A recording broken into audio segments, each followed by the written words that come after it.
Osmon gumbasining aylanib turishi. Qayta tushguvchi yomg'irning egasi bo'lmish osmonga qasam. Toriq surasi 11-oyat.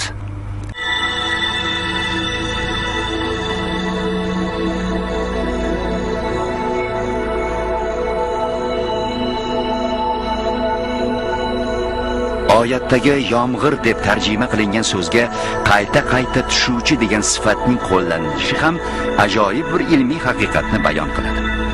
Osmonning qaytarish sifatiga egaligi bugungi kunda aniq ilmiy dalillar bilan isbotlandi. Ma'lumki, yerni o'rab turgan atmosfera ko'pgina qatlamlardan tashkil topgan. Har bir qatlam yerning hayotiy faoliyatida muayyan bir funksiyani, aniq bir vazifani bajaradi. Ilmiy tajribalar yordamida aniqlanishicha, har bir qatlam o'ziga yaqinlashib kelayotgan jismlar yoki nurlarni koinotga yoki yer yuzasiga qaytarish xususiyatiga ega ekan.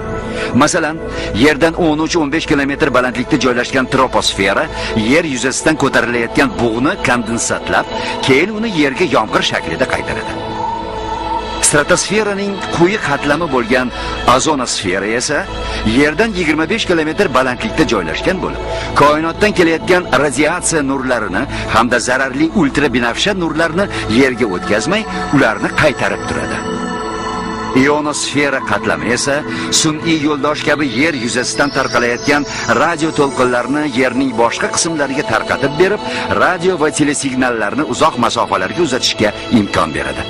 Ionosfera tufayli radio va telesignallarni, shuningdek mobil telefonlarning signallarini katta masofalarga uzatish mumkin. Magnitosfera ham o'z navbatida quyosh va boshqa yulduzlardan tarqalayotgan zararli radioaktiv zarralarni yerga yaqinlashtirmay, ortga, koinotga qaytarib turadi. Insoniyat yaqinda xabar topgan bu ilmiy haqiqatlar, ya'ni osmonimizning bir necha qatlamlardan iboratligi haqidagi so'zlarni biz bundan 14 asr muqaddam nozil bo'lgan Qur'oni Karim oyatlarida uchratishimiz mumkin.